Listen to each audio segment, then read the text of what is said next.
projet industriel pendant les 5 premières années sera exonéré d'IS, et ça c'est un point qui est très important et qui va être dans cette charte. Le deuxième point concernant, point phare de cette charte, c'est le développement d'au moins une zone franche par région marocaine. Vous savez qu'on a 12 régions aujourd'hui, donc dans les 12 régions, il y aura une zone franche par région. Le troisième point phare de cette charte, on va octroyer un statut de zone franche aux entreprises qui sont en dehors des zones franches.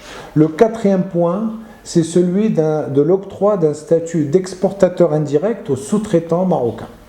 Le dernier point de cette charte, c'est la mise en place d'appuis diversifiés au profit des régions les moins favorisées pour stimuler l'investissement industriel et favoriser un développement territorial équilibré.